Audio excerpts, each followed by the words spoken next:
मरकुस का सुसमाचार अध्याय 3 वचन 7 से लेकर 10 तक मैं पढ़ती हूँ। सभी लोग ध्यान देकर सुनिए।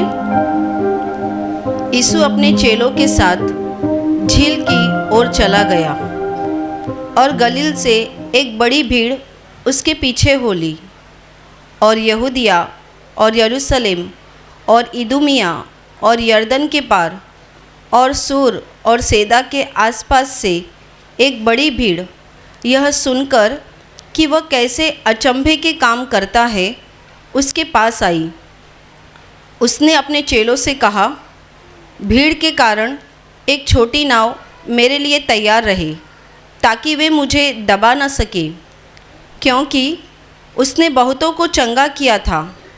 इसीलिए जितने लोग रोगग्रस्त थे उसे छूने के लिए उस पर गिरे पड़ते थे।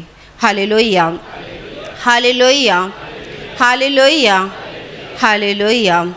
मेरे प्यारे भाई और बहनों, यहाँ पर जो घटना लिखी गई है कि प्रभु यीशु झील के उस पार अपने चेलों के साथ गया, और जाने के बाद वहाँ के जितने नगर के लोग थे, जो अभी मैंने आपको नाम पढ़कर बताया, ये सारे नगर के लोगों ने जब सुना कि प्रभु यीशु वहाँ पर आया हुआ है, तभी वो सारे लोग अपने नगर से बाहर निकले, और बाहर निकलने के बाद वो सब यीशु के पीछे आने लगे। बहुत बड़ी एक भीड़ जमा होने लगी, और तभी ऐसा लिखा है, वो जो कुछ अचंभे के काम करता था यह सुनकर भीड़ उसके पीछे आने लगी। और यीशु मसीह ने अपने चेलों को पहले से ही बताया कि भीड़ के कारण लोग मुझे दबा न दे, इसीलिए मेरे लिए एक नाव तैयार रहे, क्योंकि जहाँ यीशु मसीह खड़ा हो रहा था वहाँ पर भीड़ जमा हो रही थी। लोग उसे छूने के लिए आते थे, जो कि वचन में ही बताया गया है कि लोग जो बीमार थे, जो लोग अपने बीमारी से परेशान थे, यहाँ पर वाक्य शब्द ऐसा है कि रोगग्रस्त, यानी जो लोग अपनी बीमारी से ग्रस्त थे, परेशान थे, अपनी बीमारी से लाचार थे, वो सारे लोग उसे छूने के लिए उसके ऊपर गिरे पड़ते थे। इसीलिए प्रभु यीशु ने पहले से अपने चेलों को बता के रखा था कि लोग मुझे दबा ना दे, भीड़ के कारण मेरे लिए नाव तैयार रखना। मेरे प्यारे भाई और बहनों, यहाँ पर ऐसा बताया है कि प्रभु यीशु जो अचंभे के काम करता था, उसे सुनकर लोग अपने नगर से बाहर निकलकर प्रभु के पीछे हो लेते थे। Hallelujah, hallelujah, hallelujah, hallelujah. लोग उसे छूने के लिए क्यों गिरे पड़ते थे? क्यों उसके ऊपर लोग गिरते थे, उसे छूना चाहते थे? कारण उत्तर यहाँ पर लिख कर रखा है कि वो अचंभे के काम किया करता था, यानी आश्चर्य के काम किया करता था।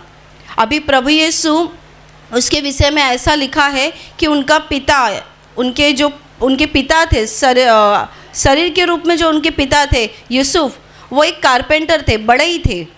अभी प्रभु यीशु जब तक उसने परमेश्वर का काम शुरू नहीं किया था, तब तक वो भी कारपेंटर का काम करता था। तो क्या लोग उसके कारपेंटर के काम को देखकर उसके पीछे आते थे? वो कैसे टेबल बनाता है, कैसे कुर्सियाँ बनाता है, कैसे दूसरे काम करता है, वो सारी चीज़ों को देखने के लिए उन लोग आते थे क्या? यहाँ पर लिखा है, अचंभे के काम जो वो करता था, ये सुनकर भीड़ उसके पीछे आती थी। लोगों की गर्दी क्यों होती थी? किस बात के लिए लोग उसके पास आते थे? क्योंकि वो कुछ तो अनोखा करता था, कुछ तो अद्भुत करता था, कुछ तो आश्चर्य करने वाला काम करता था, और वो आश्चर्य देखकर लोग उसके पीछे आया करते थे। Hallelujah, hallelujah, hallelujah, hallelujah. मेरे प्यारे भाई और बहनों, यीशु मसीह करता क्या था? वो लोगों के जीवन में बदलाव लाता था, लोगों को बीमारियों से छुटकारा देता था। लोग क्या देखते थे? कौन से अद्भुत काम? वो कोई 10 माले की बिल्डिंग या 100 माले की बिल्डिंग नहीं बनाता था। कोई उसकी बिल्डिंग देखने के लिए उसके पास नहीं आता था। वो घर बांध के नहीं देता था लोगों को। वो लोगों को उसका व्यवसाय चालू करके देने के लिए बातें नहीं सिखाता था। वो कौन से आश्चर्य के काम करता था? ऐसे कौन से काम देखकर और सुनकर लोग उसके पीछे आते थे? कौन से काम? बाइबल कहती है वो अंधों को आंखें देता था, बहरों को सुनने की शक्ति देता था, वो लंगड़ों को चलने की शक्ति देता था, वो कोढ़ियों को शुद्ध करता था और वो मरे हुओं को जिलाता था। ये आश्चर्य के काम, मैंने आपको बताया, ये आश्चर्य के काम देखकर लोग उसके पीछे आते थे। वो जैसे कि आज व्यवसाय बहुत बढ़ गया है, तो उस समय भी व्यवसाय था, तो क्या वो लोगों को नई कोई बातें सिखाता था या फिर कुछ अच्छी चीज़ें सिखाता था, इसीलिए लोग उसकी सुनने के लिए आते थे, लोग उसे छूना चाहते थे? क्या कारण था कि लोग उसके पीछे आते थे? क्योंकि लोगों ने अपने कानों से सुना था, जो ये यीशु मसीह है, ये कोई साधारण व्यक्ति नहीं है, ये अंधों को आंखें देता है। अभी आपको और मुझे अच्छे से मालूम है, कोई जन्म का अंधा हो, हम उसके बारे में तुरंत निर्णय लेते हैं ये कभी देख नहीं सकता। क्यों? जन्म का अंधा है। अगर किसी की आंखों में धुंधलापन आता है तो हम कह सकते हैं कि उसको थोड़े समय के बाद अच्छा दिखने लगेगा, या फिर चश्मे का इस्तेमाल करेगा तो अच्छा दिखने लगेगा। हम इस बात पर कह सकते हैं, जिस चीज़ में कोई थोड़ा सा तो हमें ऐसा लगे कि हाँ ये चीज़ें हो सकती है, पर कौन सी बातें नहीं हो सकती। जन्म का अंधा, ये हम कभी सोच सकते हैं क्या वो देख सकता है? जन्म का बहरा कभी सुन सकता है? ये आश्चर्य की बात, ये आश्चर्य कर्म कैसे हो सकता है? मरा हुआ व्यक्ति अगर पड़ा है तो उसे कौन जिलाने की ताकत रख सकता है?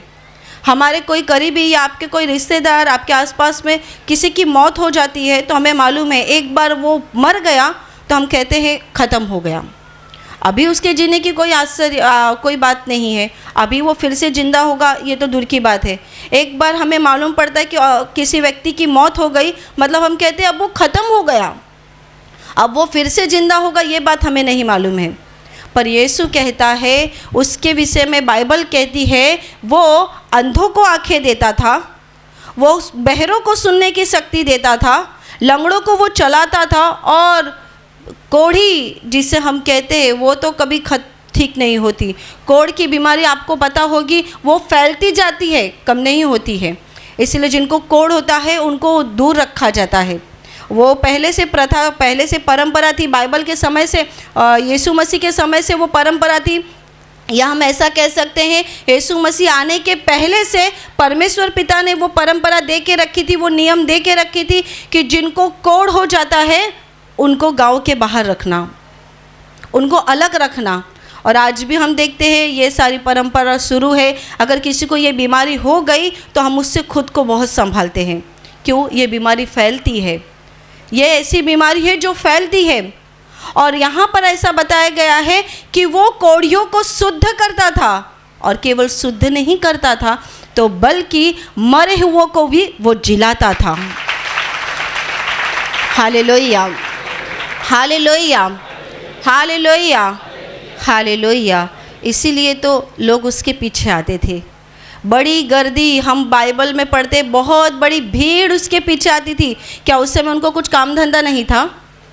आप बोलेंगे अभी के ज़माने में बहुत काम है, बहुत सारी चीज़ें फैल गई है, बहुत सारी चीज़ों की तरक्की हो रही है, हम लोग आज के समय के लोग बहुत बिज़ी लोग हो गए हैं, उनके पास समय नहीं है। उस समय के लोग ऐसे ही, उनके पास कुछ काम धंधा नहीं था इसके लिए वो जाते थे? नहीं, ऐसा नहीं है।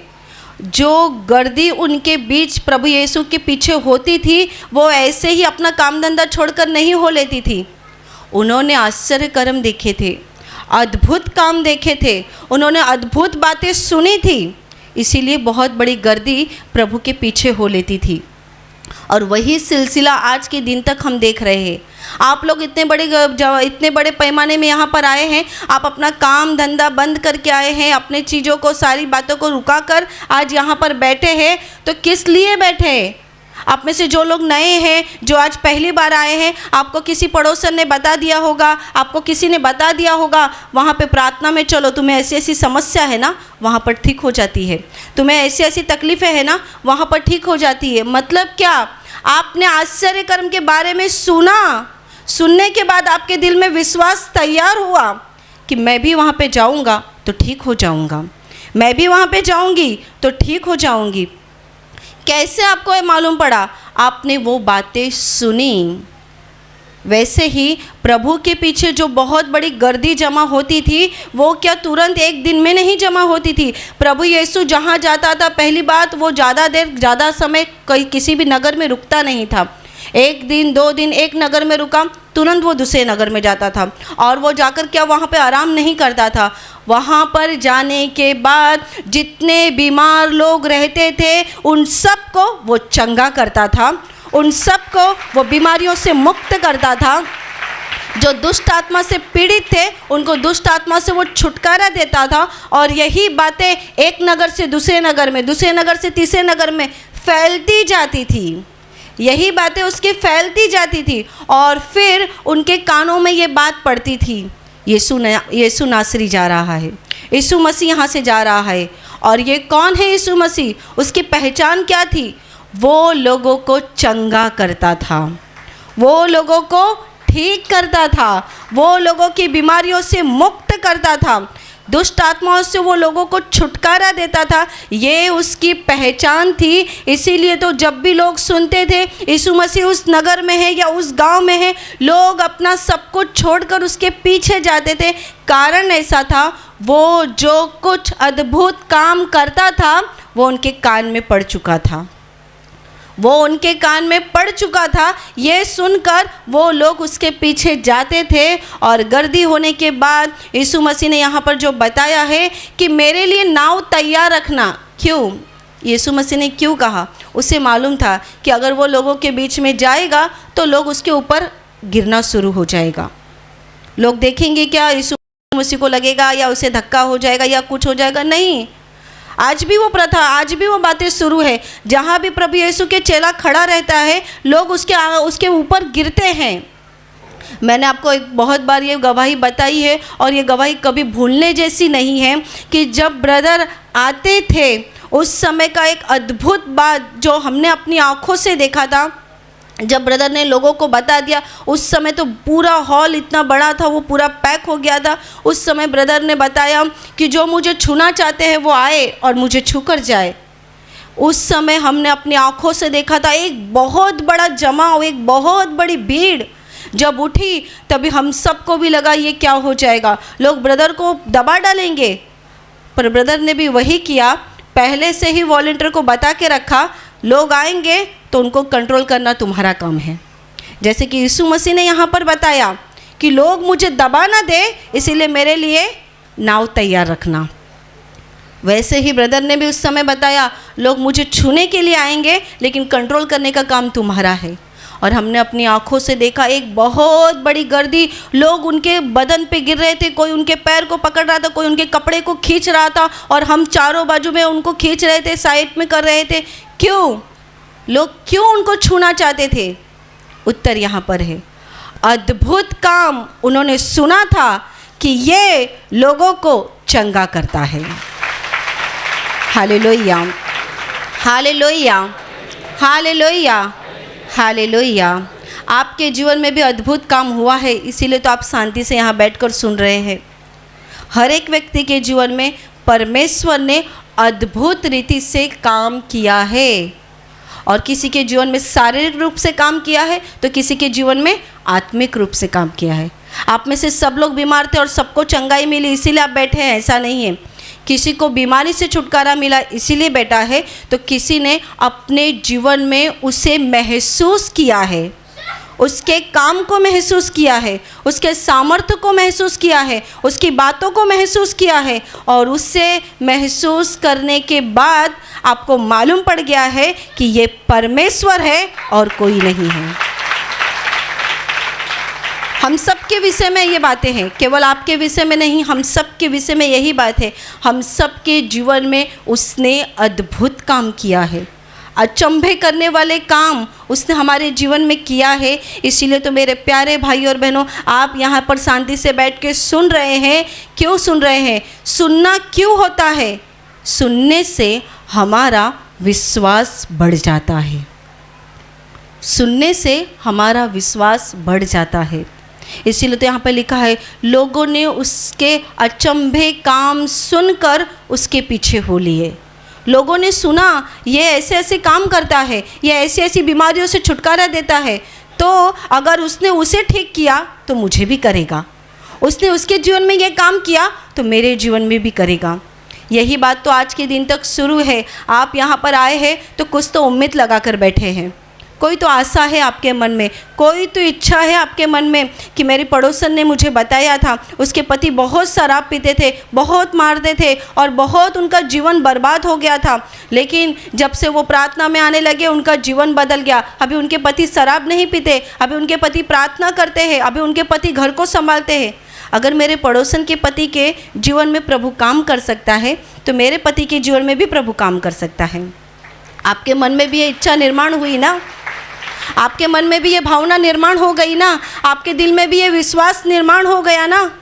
आपको भी ऐसा लग रहा है ना, जब आप किसी व्यक्ति के जीवन को देखते हैं, ये कितना पहले झगड़ा करने वाली औरत थी लेकिन अभी कितना शांति से रहती है, प्यार से बातें करती हैं। आप उनको पूछते हैं और वो बताते हैं हम प्रार्थना में जाते हैं और वहाँ पे बताते हैं झगड़ा करना ये गलत बात है, दूसरों के साथ प्यार से रहना चाहिए, दूसरों के साथ अच्छे से रहना चाहिए। तभी आपको लगता है अगर ये औरत बदल सकती है तो प्रभु मेरे जीवन में भी काम करेगा। अगर इस भाई के जीवन में चंगाई मिल सकती है तो प्रभु मेरे जीवन में भी चंगा करेगा, वो मुझे भी कुछ तो आशीष देगा। आप सुनते हैं तभी तो आपके दिल में विश्वास बढ़ता है। आप सुनते हैं कि सामने वाले व्यक्ति का धंधा चलता नहीं था और उसका धंधा जब वो प्रार्थना में आने लगा उसके धंधे पर आशीष आ गए, कर्जा खत्म हो गया। जो कि वो हमेशा दूसरों से मांगा करते थे अभी वो दूसरों को देने वाले बन गए। कैसे हो गया? अगर प्रभु उनके जीवन में काम करता है तो वो मेरे जीवन में भी करेगा। कैसे आपके दिल में विश्वास निर्माण हो गया? आपने वो बातें सुनी और सुनने के बाद आप यहाँ पर आकर बैठ गए।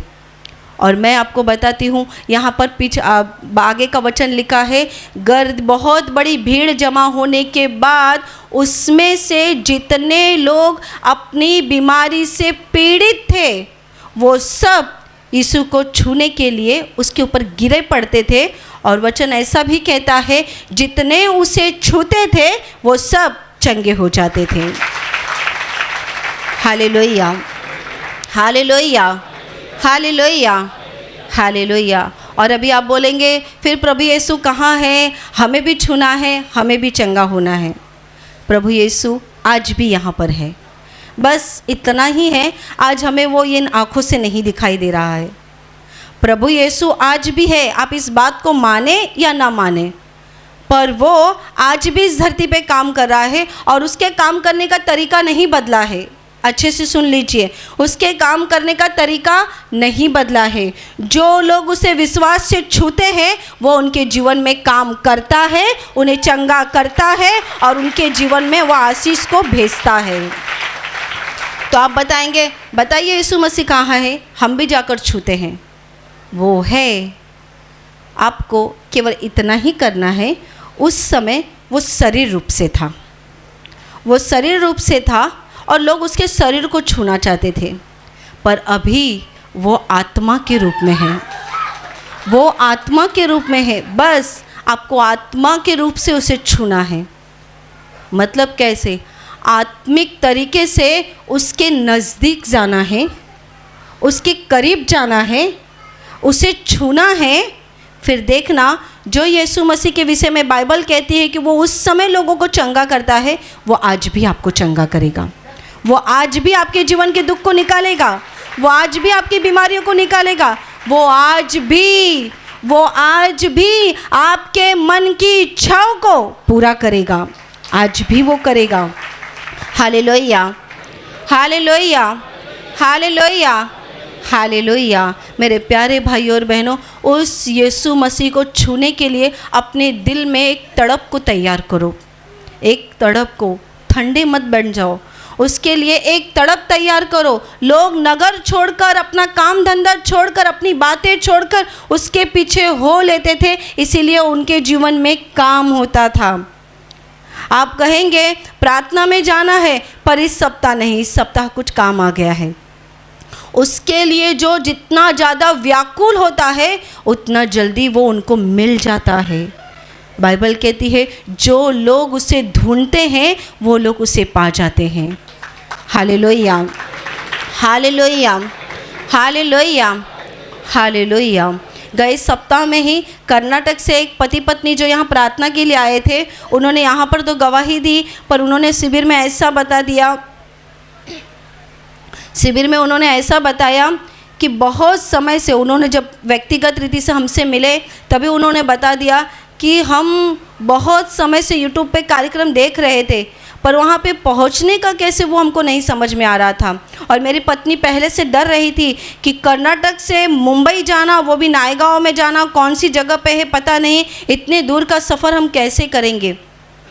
उस भाई ने बता दिया कि अगर यूट्यूब के द्वारा हमें प्रभु का इतना स्पर्श होता है, इतना अनुभव आता है, तो एक बार तो वहाँ पे जाके देखना चाहिए, एक बार तो वहाँ पे अनुभव लेना चाहिए। इसीलिए ये पति पत्नी कर्नाटक से निकले, यहाँ पर आ गए, यहाँ पर उन्हें प्रभु का अनुभव आ गया।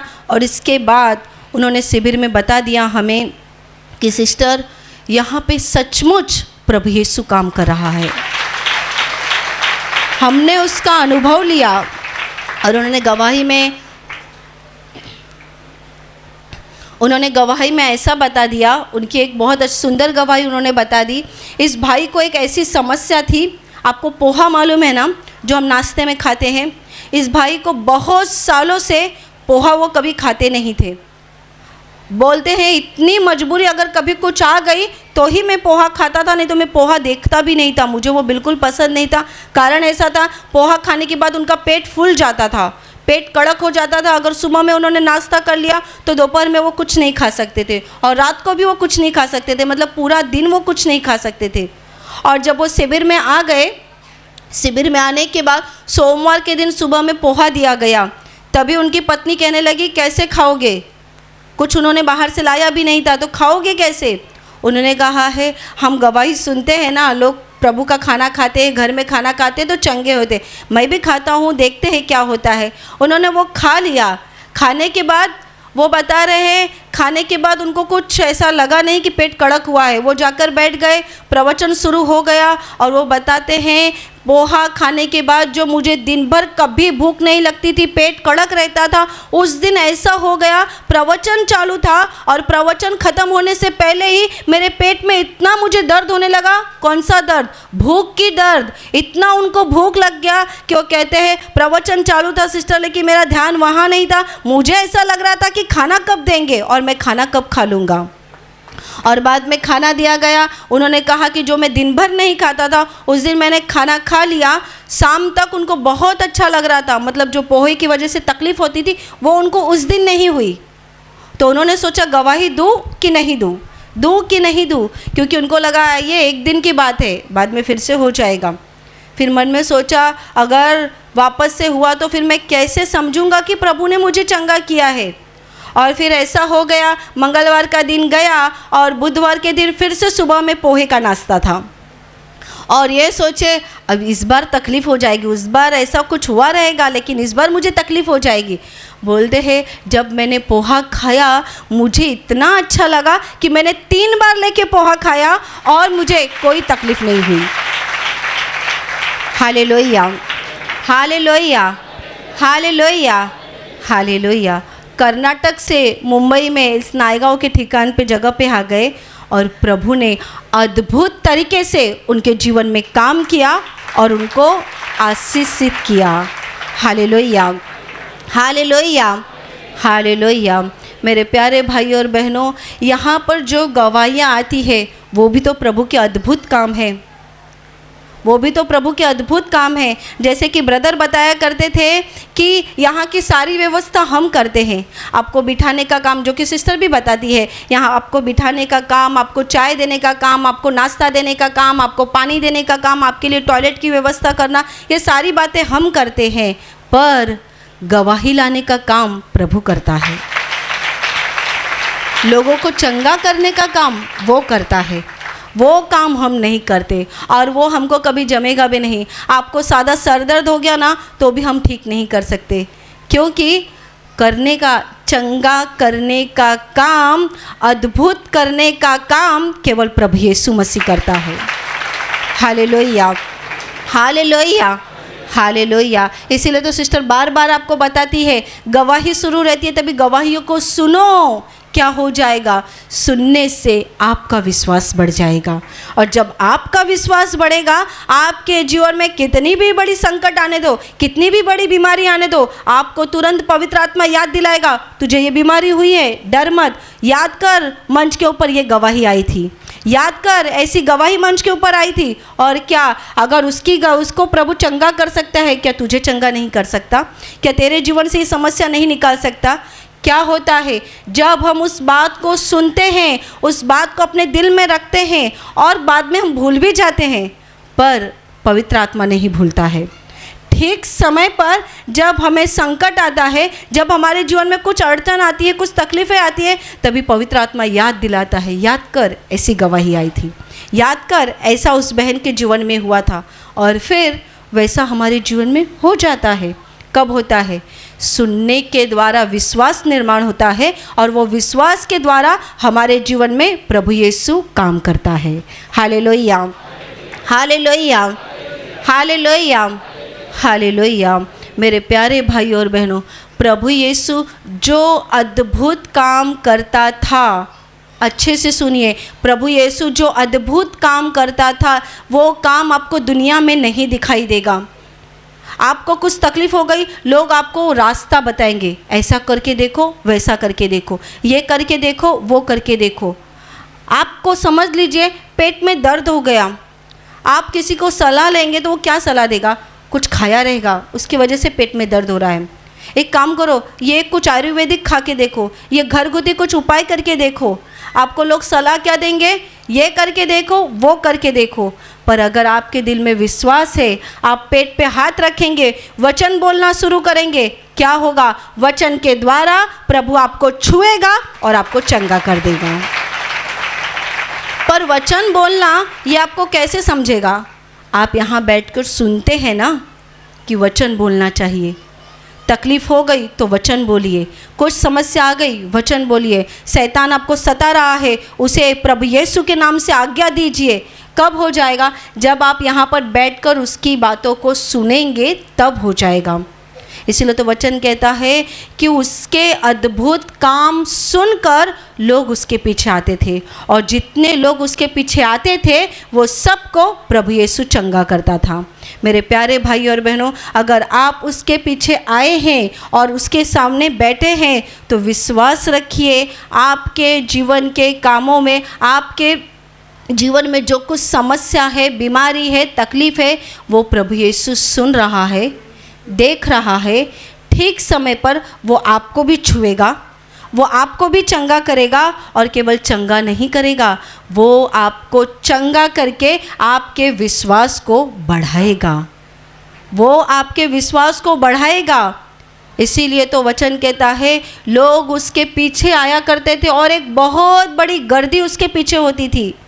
आप भी उस गर्दी में से एक व्यक्ति है। अपने आप को ये सोचिए, आज भी प्रभु यीशु यहाँ मौजूद है, और मैं आज अगर उसे आवाज़ दूंगा, मैं आज अगर उसे आवाज़ दूंगी, आज अगर मैं अपनी समस्याओं के लिए उसके पास मांगूंगी, उसके पास रोऊंगी, तो मेरा विश्वास है वो सुनेगा और मुझे चंगा करेगा और मेरे जीवन के दुख को निकालेगा और मुझे आशीषित करेगा। Hallelujah, hallelujah, hallelujah, hallelujah, hallelujah. मेरे प्यारे भाई और बहनों, अभी मैं आपके लिए प्रार्थना करने जा रही हूँ। आप जहाँ कहीं भी हो, विश्वास से अपने बीमार हिस्से पर हाथ रखिए। अगर आप वहाँ हाथ नहीं रख सकते तो अपने सीने पर हाथ रखिए और पूरा विश्वास रखिए कि प्रभु यीशु इसी घड़ी आपको छूकर चंगा करेगा, आपकी बीमारी से, आपके दुख से आपको मुक्त करेगा। आपके शरीर की सारी बीमारियाँ इसी समय प्रभु यीशु के नाम से निकल जाए। आपके जीवन के सारे दुख प्रभु यीशु के नाम से इसी घड़ी निकल जाए। आपके शरीर में जो कुछ तकलीफ हो रही है, वो सारी तकलीफों से प्रभु यीशु आपको मुक्त करे। आपके शरीर में, आपके जीवन में होने वाली सारी तकलीफों से प्रभु यीशु आपको छुटकारा दे। आपको जो कुछ भी समस्या हो, जो कुछ बीमारी हो, उन सारी चीज़ों से प्रभु यीशु आपको बाहर निकाले।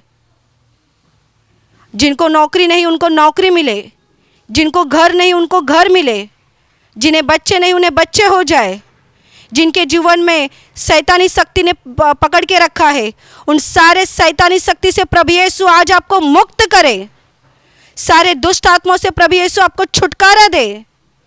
आपके और आपके परिवार पर प्रभु यीशु के महान आशीष आ जाए। आमीन।